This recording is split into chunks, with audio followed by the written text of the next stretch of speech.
പിണറായിൻ്റെ ആസ്തി ഇന്ന് കണക്കാക്കിയിരിക്കുന്ന ഏകദേശം പറയപ്പെട്ട് കേൾക്കുന്നതല്ല, ഏകദേശം കണക്കാക്കിയിരിക്കുന്ന 1000 കോടിക്ക് മേലെയാ. പറയപ്പെട്ട് കേൾക്കുന്ന 25,000 കോടിക്ക് മേലെ എന്നാ. ഇവരെല്ലാം മക്കളെല്ലാം കുറിച്ചൊന്ന് അന്വേഷിക്ക്. ഇവരെല്ലാം മക്കൾ എന്ത് ചെയ്യുന്നു, ഏടിയാളേ, എങ്ങനെയല്ല ഉള്ളേ, AK ബാലൻ്റെ മക്കളെയോ എല്ലാവരും നോക്കണങ്ങൾ. എന്നിട്ട് ശരിക്കൊന്ന് പഠിക്ക്. കണ്ണൂരിൽ ഓരോ നേതാക്കന്മാർ ഒറ്റ കുടുംബത്തിൽ നിന്ന് വന്നോരാ. ആടുന്നുള്ള 8ഓളം നേതാക്കന്മാർ ഇവരിൽ എന്തുണ്ടാക്കി, ഇവരെ മക്കളെടുത്തു. നമ്മളെ മക്കൾ എടിയാളേ, ആർക്കെങ്കിലും 10 പൈസേൻ്റെ ജോലി കിട്ടിയോ? ഇവരെല്ലാം മക്കൾക്ക് എന്താ ജോലി ഇങ്ങനെ വാരിക്കൊരുക്കി കൊടുക്കുന്നത്? എന്തുകൊണ്ട് ഇവരാരും കേരളത്തിൽ നിന്ന് മുതൽ മുടക്കുന്നില്ല? ഒറ്റ കമ്പനിയുടെ പേര് പറ. ഞങ്ങൾ കേരളത്തിൽ ഇത്രയും വലിയ സ്ഥാപനം കൊടുക്കാൻ പറ്റുന്ന ഒരു കമ്പനി തുടങ്ങിയത് തുടങ്ങാൻ തമ്മേക്കില്ല. ഏതെങ്കിലും ഒരു നേതാവിൻ്റെ മക്കൾ നാട്ടിൽ കൊടി പിടിച്ച് നടക്കുന്നുണ്ടോ? നിങ്ങൾ നോക്കണ്ടോന്ന്? ഒറ്റ കുട്ടിയുമില്ല. കാരണം ഒരെല്ലാം മക്കൾ വിദേശത്ത് ഡോക്ടർമാരും എഞ്ചിനീയർമാരുക, അല്ലെങ്കിൽ ഏതെങ്കിലും വലിയ ബിസിനസ് തോക്കുകളുടെ പുറകിലാണല്ലേ. നമസ്കാരം. ഇന്ത്യയിലെയും കേരളത്തിലെയും തൊഴിലാളി വർഗ സംഘടനയാണ് CPM. പിറവി കൊണ്ട് ഇക്കാലം അത്രയും തൊഴിലാളി വർഗത്തിന് വേണ്ടി പ്രയത്നിച്ച ഈ പാർട്ടി ഇന്ന് എവിടെ ചെന്ന് എത്തി നിൽക്കുന്നു എന്നാണ് ആലപ്പുഴയിൽ നിന്നുള്ള ഒരു സഖാവിൻ്റെ രോദനം. അടിയുറച്ച കമ്മ്യൂണിസ്റ്റ് വിശ്വാസികളായിരുന്നു ഞങ്ങളെല്ലാം, ഇതാണ് ഈ സഖാവ് പറയുന്നത്. എന്നാൽ ഞങ്ങൾ ജീവനും രക്തവും നൽകി കൊടുത്ത് പടുത്തുയർത്തിയ ഈ പാർട്ടിയുടെ ഇപ്പോഴത്തെ അവസ്ഥ എന്താണ്? എത്ര മഹാന്മാരാണ് ഈ പാർട്ടിക്ക് വേണ്ടി ജീവത്യാഗം ചെയ്തിട്ടുള്ളത്? പോലീസിൻ്റെയും ബൂർഷാസികളായ മുതലാളിമാരുടെയും തല്ലും ചവിട്ടും കൊണ്ട് എത്ര പേരാണ് ഈ പാർട്ടി പടുത്തുയർത്താൻ വേണ്ടി ജീവൻ വെടിഞ്ഞിരിക്കുന്നത്? എന്നാൽ ഇപ്പോൾ ഈ പാർട്ടി നയിക്കുന്ന, കേരളത്തിൽ ഈ പാർട്ടിയെ നയിക്കുന്ന പിണറായി വിജയൻ ഉൾപ്പെടെയുള്ള ഭരണാധികാരികളുടെ ധൂർത്തും കെടുകാര്യസ്ഥതയും കൊണ്ട് ഈ പാർട്ടിയുടെ ശവമടക്ക് നടത്തേണ്ട കാലമായിരിക്കുന്നു എന്നാണ് ഇപ്പോൾ ആലപ്പുഴയിൽ നിന്നും ഈ തെരഞ്ഞെടുപ്പ് പ്രഖ്യാപിച്ചിരിക്കുന്ന വേളയിൽ ഒരു സഖാവിൻ്റെ ആത്മരോദനം. ഇത് ഒരു കാരണവശാലും ആശ്വാസകരമല്ല. ഇനിയും ഈ പാർട്ടി ഇവിടെ നിലനിൽക്കില്ല. ഇത് CPMൻ്റെ അവസാനത്തെ മന്ത്രിസഭയായിരിക്കും. CPMൻ്റെ അന്തകനായി തന്നെയായിരിക്കും പിണറായി വിജയനെ വിശേഷിപ്പിക്കുക എന്ന് തന്നെയാണ് ഈ സഖാവ് ആത്മരോഷം കൊള്ളുന്നത്. സഖാക്കളുടെ മക്കൾ ആരെങ്കിലും ബോംബ് ഉണ്ടാക്കാൻ പോകുന്നുണ്ടോ? അവരാരെങ്കിലും ബോംബ് പൊട്ടിത്തെറിച്ച് മരിക്കുന്നുണ്ടോ? അവരേതെങ്കിലും സമരത്തിൽ പങ്കെടുക്കുന്നുണ്ടോ?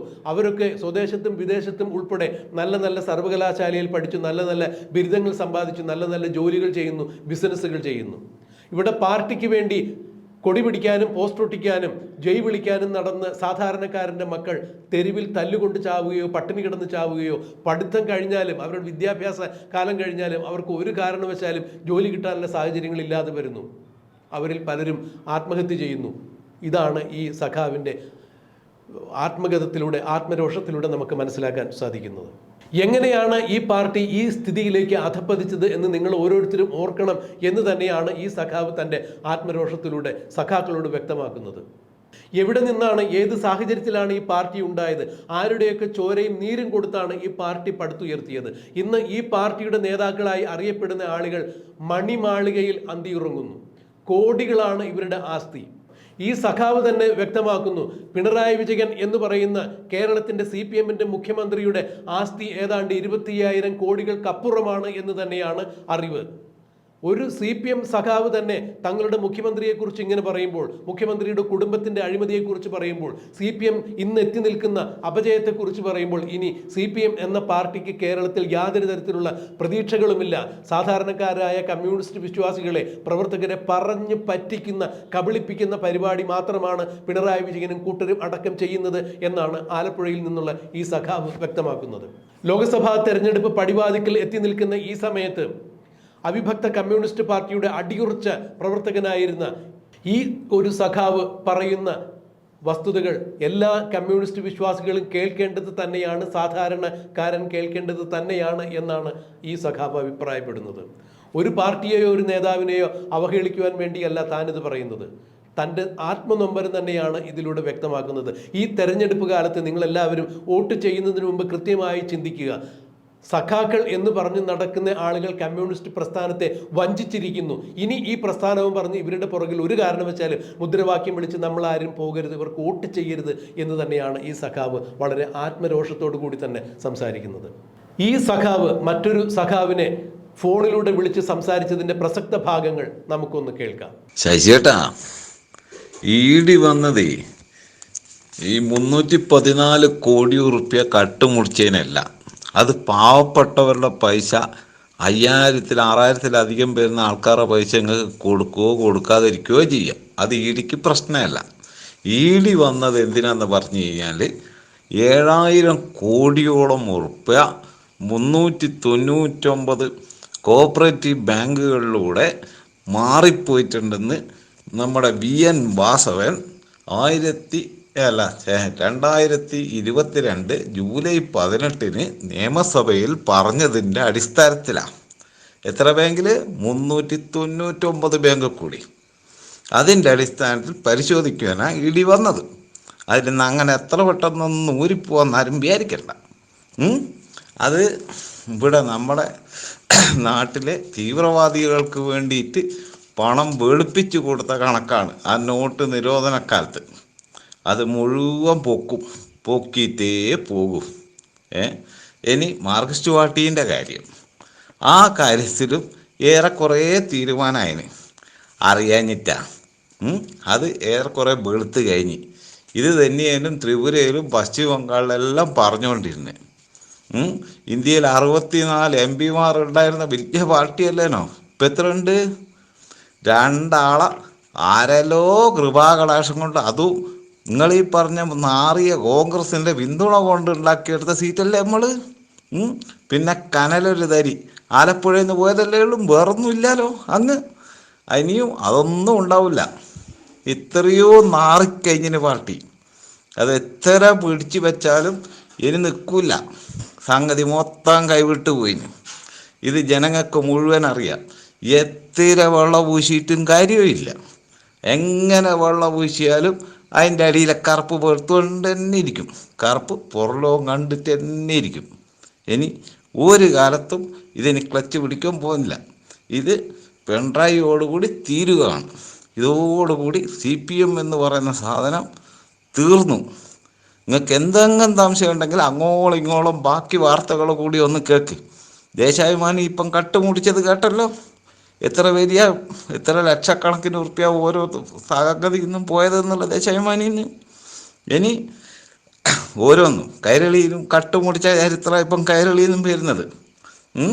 നമ്മുടെ ധനമന്ത്രീൻ്റെ ഏട്ടൻ മധു ഇപ്പോൾ ധനലക്ഷ്മി ബാങ്കിൻ്റെ ചെയർമാനായിട്ടുള്ള ആൾ ഇന്ന് കേരളത്തിൽ ഏറ്റവും വലിയ കോടാനുകോടീശ്വരനാണ്.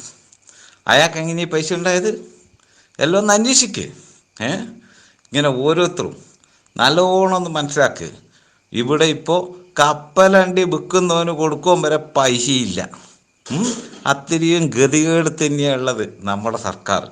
ഇനി അങ്ങനെ എന്തെങ്കിലും ഇങ്ങനെ വാങ്ങിച്ചില്ലെന്ന് വെച്ചാൽ ഇതിൻ്റെ പരിധിയെല്ലാം വിട്ട് ആ പരിധിക്കപ്പുറത്ത് 10 പൈസ കേന്ദ്രത്തിൽ നിന്ന് കൊടുക്കൂല. പിരിച്ചെടുക്കാനുള്ള 32,000 കോടി ഇന്നോളം പിരിച്ചെടുത്തിട്ടില്ല.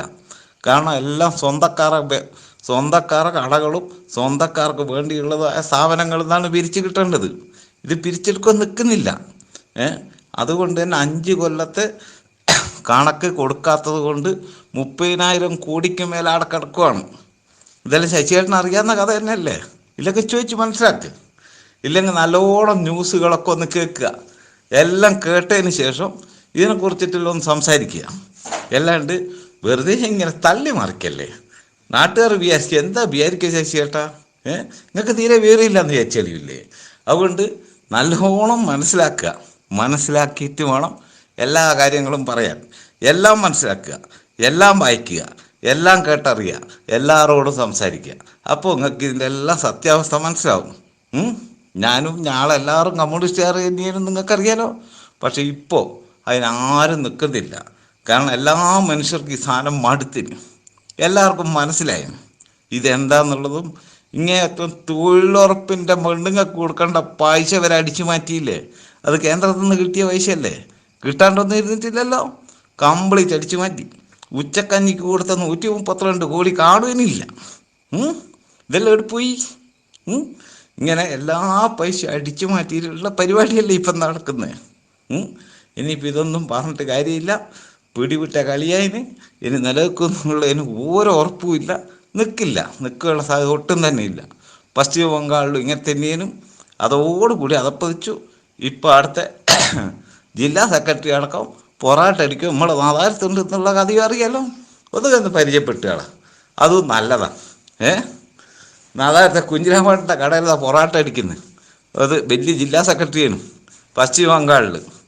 ഇപ്പോഴത്തെ അവസ്ഥ ഒന്ന് കേട്ടുകളാ. ഇതെല്ലാം സ്ഥിതി. അടുത്ത കേരളം ഇത് തന്നെയാണ്. കേരളത്തിൽ ഒരു കുട്ടിക്ക് പോലും തൊഴിൽ കൊടുക്കുക ഒരു കമ്പനി പോലും വരില്ല. പൂട്ടിച്ച കമ്പനീൻ്റെ എണ്ണം ഏകദേശം 1000-ലധികം.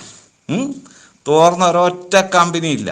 ഇന്നോളം 84 രാജ്യങ്ങളിൽ അങ്ങോളം ഇങ്ങോളം കറങ്ങി അടിച്ചിട്ടുള്ള കോടാനുകോടികളാണ്. 100 കണക്കിന് കോടികൾ. ഒരു കമ്പനി കൊണ്ടുവന്നോ? ഒരുത്തന് പണി കൊടുക്കാൻ കഴിഞ്ഞോ? ഉള്ള അവരെ നേതാക്കന്മാരുടെ മക്കൾക്കും ഓലെ അച്ചിമാർക്കും എല്ലാം ജോലി കൊടുക്കാൻ വേണ്ടിയല്ലേ ഈ കോപ്പറേറ്റീവ് സൊസൈറ്റിയും അല്ലെങ്കിൽ പിന്നാമ്പുറത്ത് കൂടെയുള്ള എല്ലാം നിയമനം കംപ്ലീറ്റ് നടക്കുന്നത്. ഏതെങ്കിലും ഒരു നേതാവിൻ്റെ ഭാര്യ വെറുതെ നടക്കുന്നുണ്ടോ? ഏതെങ്കിലും ഒരു നേതാവിൻ്റെ മക്കൾ നാട്ടിൽ കൊടി പിടിച്ച് നടക്കുന്നുണ്ടോ?